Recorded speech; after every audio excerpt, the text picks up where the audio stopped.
La primera vez que estuve con Diego fue en el asiento trasero de su coche, a las 11 de la mañana, en el aparcamiento subterráneo de El Corte Inglés de Castellana. Llevábamos 6 semanas quedando para tomar café, y ese día simplemente no volvimos a subir al trabajo. No fue planificado. Ni siquiera romántico. Había olor a ambientador barato, hacía calor, y la alarma de un coche sonaba a lo lejos. Pero cuando terminó, me subí la falda con las manos temblando y supe que ya no había vuelta atrás. Me llamo Laura, y este es el mes en el que tiré mi matrimonio por la ventana. Diego es mi compañero de trabajo. Tiene 31, yo tengo 36. Es gracioso, carismático, y me miraba como si todavía fuera deseable, algo que hacía años que no sentía. Mi marido, Javier, lleva demasiado tiempo mirándome como si fuera parte del mobiliario de casa. Nos conocemos desde que teníamos 20. Tenemos una hija de 8 años. Vida estable, piso pagado, vacaciones en Alicante. Todo eso. Pero un martes cualquiera, mientras Diego me explicaba una campaña delante del ordenador, me tocó la pierna debajo del escritorio. Y yo no la retiré. Desde ese momento todo se volvió más fácil de justificar. Una reunión que no existe, una comida que se alarga. Una ducha más larga cuando vuelvo a casa para quitarme su olor. Diego no es el problema. El problema soy yo. Yo crucé la línea. Y lo peor es que ni siquiera me arrepentí.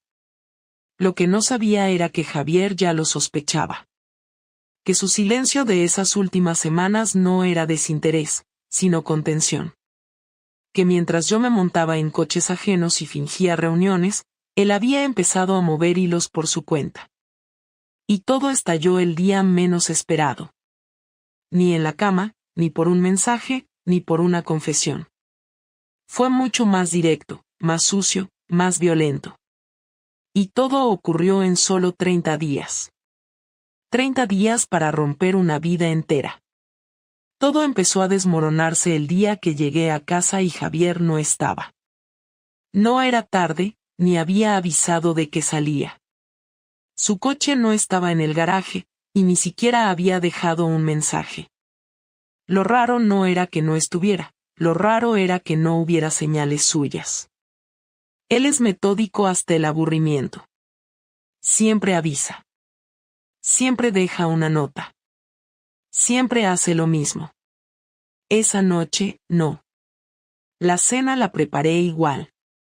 Macarrones con tomate, lo primero que pillé, y Martina cenó viendo dibujos en la tablet mientras yo revisaba el correo de la oficina. A las 10, sin noticias, le mandé un mensaje. ¿Dónde estás? Ni doble check. A las 11, llamé. Sonó 2 veces y saltó el buzón. Ni siquiera me molesté en volver a intentarlo. Supuse que estaba enfadado. O quería que me preocupase. Pues lo logró. A la 1 de la mañana volví a marcar. Me saltó el contestador otra vez. A las 2, me metí en la cama, sin haber podido dormir un segundo. Me puse a repasar lo último que habíamos hablado, intentando encontrar señales, pero todo lo que recordaba era rutina. Ese mismo lunes me preguntó si podía ir él a la reunión del colegio, porque yo tenía presentación. Le dije que sí, que gracias. Me dio un beso en la mejilla y se fue. No discutimos. No hubo pelea. Nada que justificara su desaparición. A las 5:30 de la mañana, escuché la puerta del garaje. Me levanté como un resorte. Javier entró sin decir una palabra, se quitó la chaqueta, y fue directo al baño. Tardó más de 15 minutos. Cuando salió, lo estaba esperando en la cocina. ¿Dónde estabas? Le pregunté, sin levantar la voz.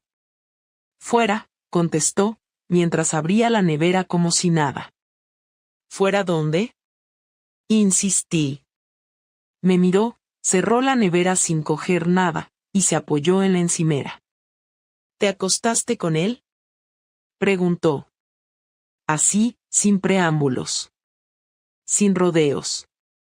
Con una voz tan seca que sonó más como una acusación que como una pregunta. Sentí como si me golpearan el estómago. Me quedé paralizada. Tardé 2 segundos en entender lo que había dicho. ¿Qué dices? Contéstame. ¿Quién? No te hagas la idiota, Laura. ¿Te lo follaste o no? No supe qué decir. Las palabras se me pegaron en la garganta. El silencio fue mi respuesta, y eso lo confirmó todo. Javier se rió. No fue una risa natural. Fue una mueca. Perfecto, dijo, y se fue al dormitorio. No dormimos. Ninguno. Yo me quedé en el sofá, mirando al techo, con el cuerpo ardiendo de rabia, de miedo, de vergüenza. No porque me hubiera descubierto, sino porque no entendía cómo lo había hecho. Al día siguiente no desayunó. No saludó. Se fue sin mirar atrás. 2 días después, mientras yo intentaba seguir actuando como si nada hubiera pasado, volvió a casa con una carpeta azul. Me la tiró sobre la mesa. Ahí tienes todo, dijo. La abrí. Fotos. Recibos. Extractos de parking. Capturas de pantalla. Horarios de entrada y salida del trabajo. Una lista con fechas. Lo había sabido desde hacía semanas. Me había estado siguiendo. Había pagado a alguien. Me había vigilado. Cada mentira estaba ahí, impresa. La reunión que tuve en Lavapiés era en realidad una habitación de hotel a nombre de Diego. El día que dije que estaba en un afterwork, había una foto mía entrando a su coche. Incluso había una imagen de nosotros besándonos dentro del ascensor del edificio de Diego. Javier lo sabía todo. Todo. ¿Desde cuándo?, le pregunté. Desde que te empezaste a maquillar para ir al trabajo como si salieras a una primera cita. No supe qué decir. ¿Y por qué no me lo dijiste antes? Porque quería tenerlo todo, respondió, mirándome como si ya no me reconociera. Quise pedirle perdón. No lo hice. No porque no lo sintiera, sino porque no sabía cómo. Porque en ese momento no tenía claro si lo que sentía era culpa, tristeza, o simplemente miedo a perderlo todo. Me quedé en silencio. Él se fue a la habitación de invitados, cerró la puerta, y esa noche tampoco dormimos juntos.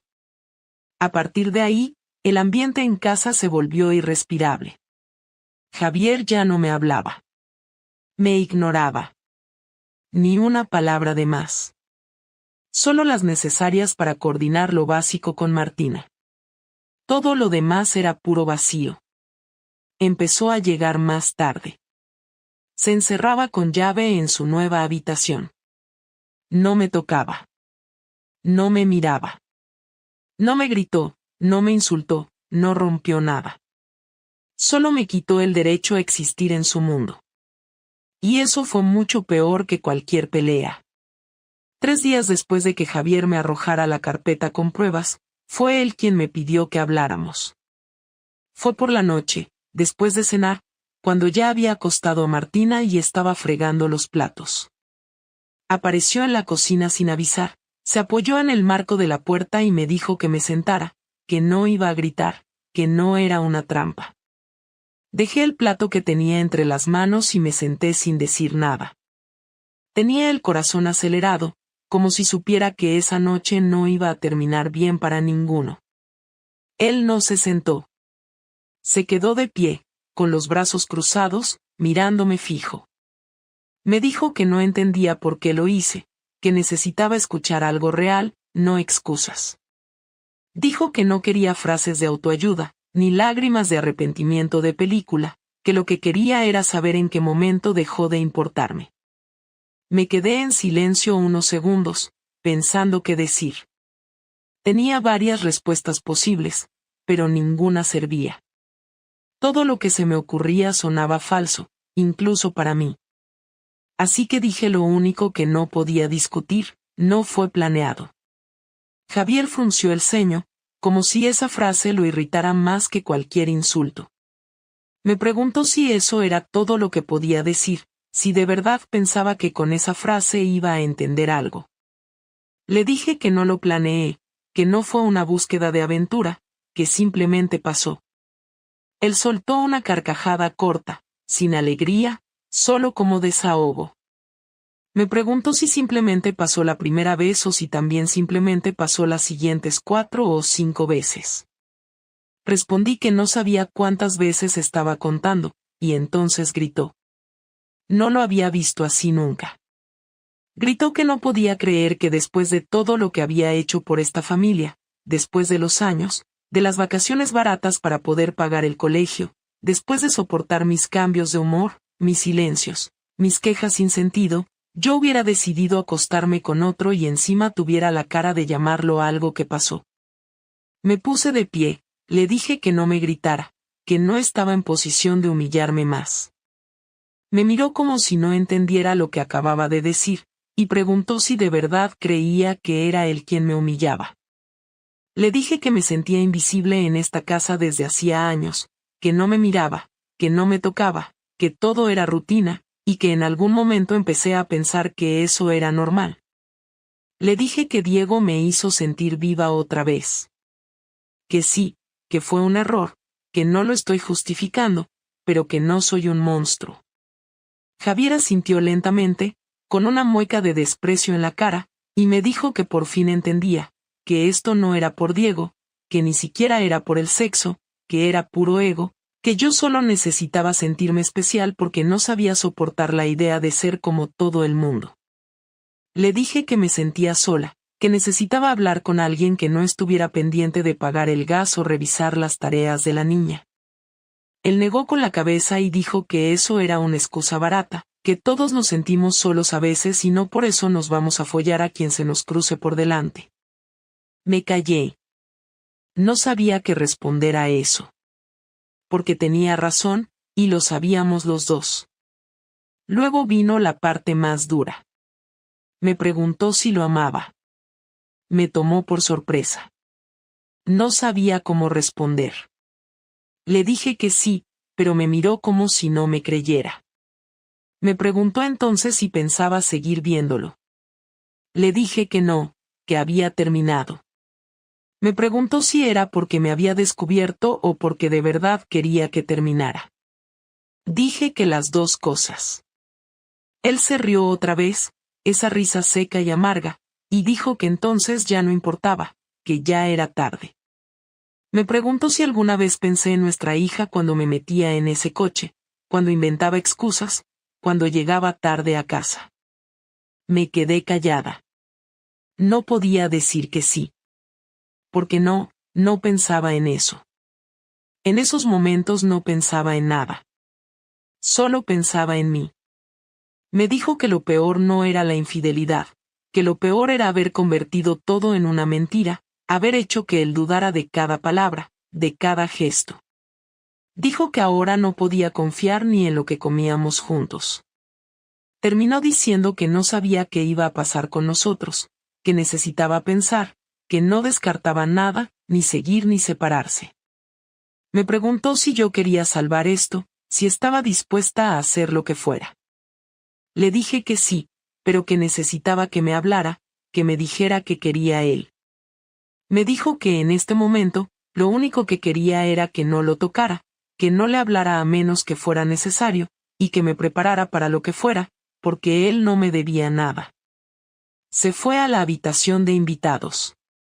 Cerró con llave. Esa noche me senté en el suelo de la cocina durante más de 1 hora. No lloré. Ni una lágrima. Solo me quedé ahí, sintiendo el frío de las baldosas y escuchando el silencio de la casa. No porque fuera triste, sino porque entendí que, por primera vez en años, yo no tenía el control de nada. Ni siquiera de mí misma. Una semana después de esa conversación en la cocina, Javier me pidió que recogiera a Martina del colegio porque él tenía una reunión importante. Lo dijo sin mirarme, mientras se ponía la chaqueta y cogía el maletín. Hasta ese momento, su rutina seguía siendo la misma. Se levantaba temprano, se encerraba en la habitación de invitados, salía cuando yo no estaba en la cocina, comía solo en la terraza y volvía a encerrarse. No hablaba conmigo si no era estrictamente necesario. Ni una palabra de más. Lo hacía todo como si estuviera siguiendo un guión perfectamente escrito para ignorarme por completo. Acepté recoger a nuestra hija sin hacer preguntas, aunque me llamó la atención que justo ese día, después de tantos silencios, se dignara a dejarme una tarea familiar. A las 6 de la tarde estábamos las dos de vuelta en casa. Martina se metió en su cuarto y yo me puse a preparar la cena. Javier aún no había regresado. A las 8, supe que algo pasaba. No porque llamara, ni porque se retrasara. Fue por la notificación que llegó a mi móvil. Era una etiqueta en una publicación de Instagram. Una foto. De Javier. Con una mujer. Sentados en una terraza, con una copa de vino cada uno. Ambos riendo. Y el texto, después de tantos años, seguimos sabiendo cómo reírnos. Gracias por esta tarde. Tuve que leerlo 2 veces. Era su ex, Beatriz. Una que conocí hace años, de esas relaciones que no terminaron mal, pero que siempre flotaron en el ambiente como una amenaza sin cumplir. Me había contado alguna vez que ella se había casado con otro, que seguían en contacto esporádico por redes, pero que ya no hablaban. Mentira. Habían hablado. Mucho. Y ahora, quedaban para verse y se dejaban fotografiar como si fueran adolescentes. Entré al perfil de Beatriz. Historias destacadas, fotos con frases. Una publicación con música de fondo donde se veía a Javier sirviendo 2 copas. Una mesa para 2, con una frase escrita en la imagen, volver a lo simple. El impacto fue instantáneo. Me ardía el estómago. No de celos, no exactamente, sino de algo más jodido. De saber que me lo estaba devolviendo. Que no era casualidad. Que lo había planeado. Que había elegido esa foto, esa hora, esa persona. Que lo había hecho sabiendo que yo lo iba a ver. Cerré el móvil y me quedé sentada en la cocina, sin tocar la cena. Javier volvió a casa pasadas las 10. Entró como si nada, dejó las llaves en su sitio, se quitó los zapatos y fue directo a su habitación. No me miró. No dijo ni una palabra. A la mañana siguiente, lo esperé en la cocina. No podía fingir que no había visto nada. Cuando apareció, le pregunté si se lo había pasado bien. Me miró sin expresión, sin rastro de emoción. Solo dijo, mucho mejor de lo que esperaba. Le dije que me parecía muy bajo lo que había hecho, que no podía estar jugando a provocar solo porque estaba herido. Se encogió de hombros y contestó que no estaba jugando, que simplemente estaba recuperando su vida, haciendo lo que le hacía bien, que si eso me molestaba, no era su problema. No supe qué responder. Le pregunté si estaba saliendo con ella, si iba en serio o si era solo una venganza barata. Se acercó, apoyó las manos en la mesa, me miró a los ojos y dijo, no estoy con nadie. Pero si lo estuviera, sería mi derecho. Tú cruzaste la línea. Yo solo estoy caminando encima de las ruinas que dejaste. Me quedé muda. Nunca lo había visto tan frío. Ni siquiera cuando me confrontó con las pruebas. Esto era distinto. Esto era un castigo. Esa semana continuó igual. Javier salía cada tarde. No decía a dónde. Volvía tarde. A veces con olor a perfume. Otras veces ni siquiera entraba en casa. Dormía afuera. No mentía. Tampoco explicaba nada. Solo vivía su vida como si yo ya no existiera. Y no dejaba de mostrarlo. Fotos en redes. Comentarios de amigas. Incluso un mensaje en el grupo de WhatsApp de los padres del colegio, donde una madre decía que había visto a Javier cenando en el centro con una mujer guapísima. No lo dijo con maldad. Lo dijo con entusiasmo. Como si fuera algo bueno. Yo aguantaba todo eso con la mandíbula apretada. No porque no lo mereciera, sino porque no sabía cómo responder. Era consciente de lo que había hecho. Pero no estaba preparada para ver a Javier tan seguro, tan frío, tan distinto. Yo lo conocía como un tipo paciente, amable, incluso débil a veces. Pero ahora era otro. Había cambiado. Y todo ese cambio tenía un solo objetivo, que yo sintiera lo mismo que él sintió.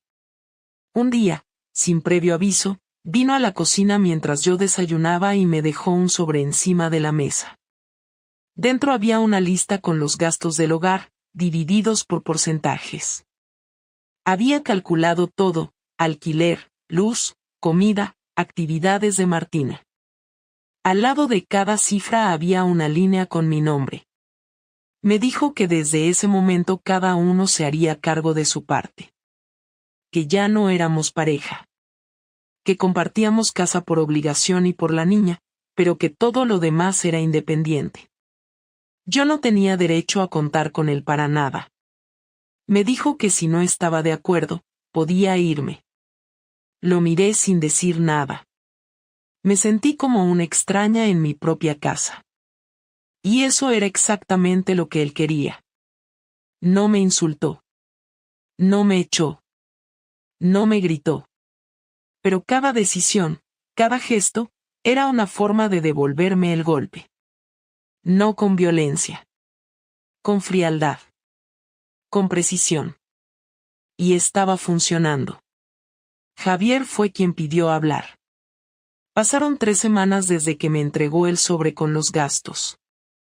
Durante ese tiempo, no tuvimos ni una sola conversación más allá de lo necesario para coordinar temas de Martina. Todo se reducía a frases secas, a horarios compartidos como si fuéramos compañeros de piso sin afecto, sin historia, sin pasado. Yo ya me había acostumbrado a esa frialdad. Me movía por la casa con cuidado, como si cualquier palabra de más fuera una bomba. No sabía si él seguía viéndose con Beatriz, pero lo sospechaba. Él no lo ocultaba. Y yo no preguntaba. Esa noche, después de acostar a nuestra hija, apareció en la puerta de mi cuarto. Tocó 2 veces y dijo que necesitaba 10 minutos. Me senté en la cama y le hice un gesto para que hablara. Él entró, se quedó de pie y comenzó sin rodeos. Me dijo que ya había pensado todo lo que tenía que pensar, que había hablado con un abogado, y que tenía claro lo que quería hacer. Le pregunté si ya había decidido divorciarse. Me respondió que no del todo, pero que no podía seguir así, que esta situación lo estaba matando por dentro. Me dijo que vivir bajo el mismo techo como si fuéramos fantasmas no tenía sentido, que no era justo ni para él ni para Martina, y que necesitaba una respuesta clara de mi parte, o lo intentábamos de verdad o cada uno por su lado. Le pregunté qué significaba para él intentarlo de verdad. Me dijo que significaba ir a terapia de pareja, dormir en la misma cama, recuperar la comunicación, poner todo sobre la mesa, sin esconder nada, sin manipulaciones, sin medias verdades. Me dijo que no quería seguir adelante si yo iba a estar deseando otra vida, si iba a seguir esperando mensajes de otro hombre, si cada vez que nos besáramos yo iba a pensar en alguien más. Le dije que estaba dispuesta a hacer todo eso. Que no era una promesa vacía. Que lo había pensado mucho también y que sí, que quería salvar el matrimonio. Pero él no reaccionó con alivio ni con emoción. Solo se cruzó de brazos y me preguntó por qué. Esa pregunta me jodió más que cualquier otra cosa. Me hizo sentir que ni siquiera creyendo en nosotros me creía. Le dije que porque lo amaba, porque no quería que esto terminara así, porque sabía que había fallado, pero también sabía que podía reparar algo si él me dejaba. Me miró con cara seria, sin asomo de emoción. Me dijo que amar no era suficiente, que él también me había amado y eso no le impidió descubrirme mintiendo durante semanas. Me dijo que si él hacía esto era solo por Martina, que no estaba seguro de querer seguir con alguien en quien ya no confiaba, y que si aceptaba intentar arreglarlo era porque quería ver si en algún rincón quedaba algo que valiera la pena. Le pregunté si aún me quería. Me respondió que no lo sabía. Que en ese momento sentía más rabia que amor. Que cuando me veía no podía evitar recordar las imágenes, las mentiras, las excusas. Que todo eso le venía a la cabeza sin que pudiera evitarlo, y que no sabía si eso se iba a ir alguna vez. Pero que estaba dispuesto a averiguarlo si yo estaba dispuesta a dejar de justificar lo que hice y empezar a asumirlo como lo que fue. Le dije que sí, que no iba a justificar nada, que ya lo había entendido. Me dijo que eso estaba bien, pero que necesitaba hechos, no palabras. Que si decidía quedarse, lo haría con condiciones. Que iba a haber reglas claras. Y que si una sola vez sentía que yo estaba ocultando algo, él mismo se encargaría de cerrar esto sin mirar atrás. Le pregunté qué condiciones. Me dijo que íbamos a asistir a terapia 2 veces por semana, que él iba a revisar mi móvil cuando lo necesitara, que no habría más secretos, ni salidas que no estuvieran claras, que si hablaba con Diego una sola vez más, eso sería el final inmediato. También me dijo que necesitaba espacio, que no me acercara físicamente a él sin su consentimiento, que no lo tocara, que no intentara recuperar la intimidad como si eso fuera lo más importante. Que lo más importante ahora era la verdad. Acepté todo. No porque me sintiera obligada, sino porque sabía que era lo mínimo que podía hacer si quería que esto no terminara de romperse. Le dije que iba a hacer todo lo necesario, que no me iba a quejar, que lo entendía. Me preguntó si estaba segura. Le dije que sí. Se quedó en silencio unos segundos. Luego asintió, dijo que eso era todo por ahora, y se fue a su cuarto sin decir buenas noches. Me quedé sentada en la cama un rato largo. No lloré. Ni me sentí aliviada. Solo sentí que habíamos empezado algo que iba a doler.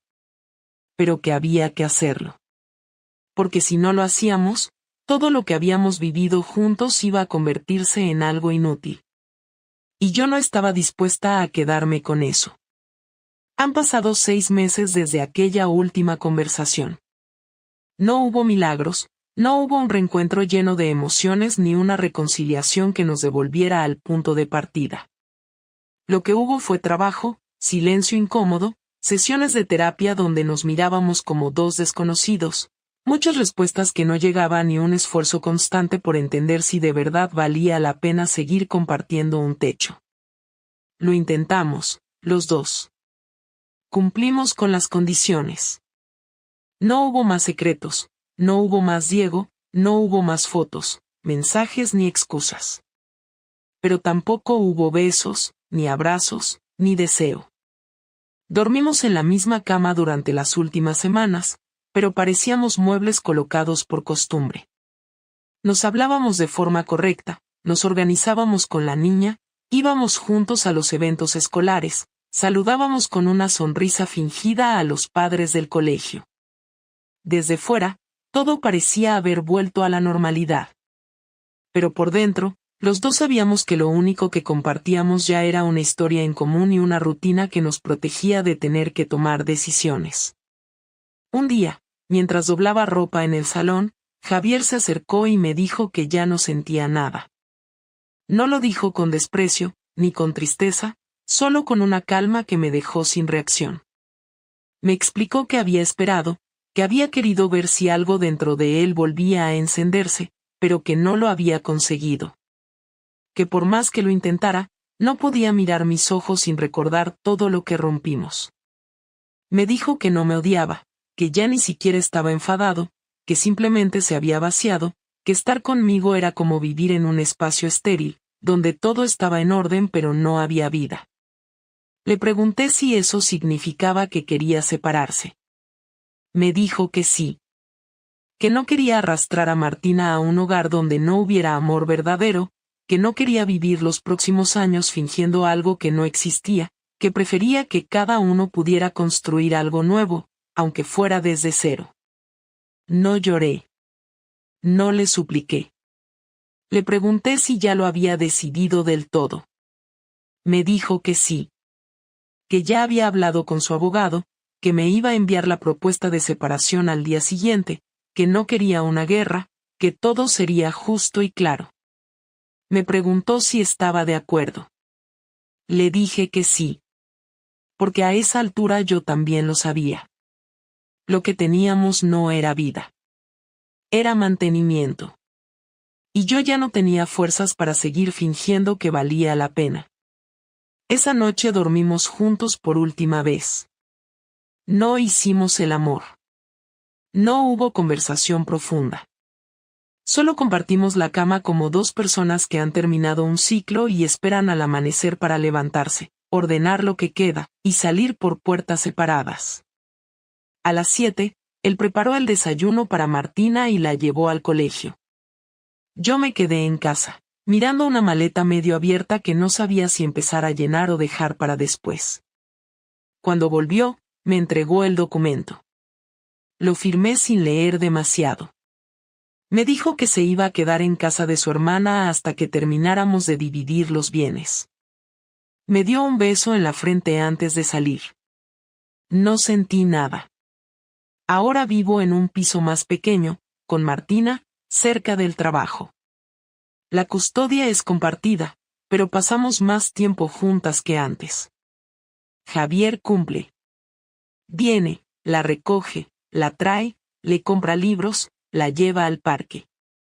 Se ve tranquilo. A veces hablamos. Muy poco. Lo justo. No somos enemigos, pero tampoco amigos. Solo adultos que aceptaron que no podían salvar lo que destruyeron. He dejado de preguntarme cuándo fue exactamente que todo se rompió. Ya no me importa si fue el día en que Diego me tocó por primera vez la pierna o si fue antes, cuando dejé de sentir algo cuando Javier me abrazaba. Lo cierto es que llegamos a ese punto porque ninguno quiso ver lo que estaba pasando. Yo busqué fuera algo que debía haber enfrentado dentro, y él se aferró al silencio hasta que ya era inútil decir nada. No me siento orgullosa. Pero tampoco me castigo todos los días. Hice algo que dañó a la persona que más confiaba en mí, y eso no va a desaparecer. Pero aprendí a aceptar que hay errores que no se corrigen, solo se asumen. Que no todo se puede salvar, y que aferrarse a un matrimonio muerto solo sirve para retrasar lo inevitable. No volví a saber de Diego. No lo bloqueé, pero no nos escribimos. Tampoco estoy con nadie. No tengo cabeza para eso. Estoy enfocada en mi hija, en adaptarme a esta nueva vida, en no cometer las mismas estupideces otra vez. No me interesa buscar redención, ni empezar de cero con otro nombre. Solo quiero ser capaz de mirar hacia atrás sin sentir vergüenza de no haber aprendido nada. Martina pregunta a veces si vamos a volver a vivir todos juntos. Le digo que no. Que a veces las familias cambian de forma, pero siguen siendo familia. Ella lo acepta. Es más madura que yo cuando tenía su edad. Tal vez eso me da algo de esperanza. No en el amor, no en los hombres, no en el futuro. En mí. En que puedo aprender a vivir con lo que hice sin justificarlo, sin esconderlo, sin convertirlo en mi única historia. Solo una parte de lo que fui. Y ya no lo soy. Ni quiero volver a serlo.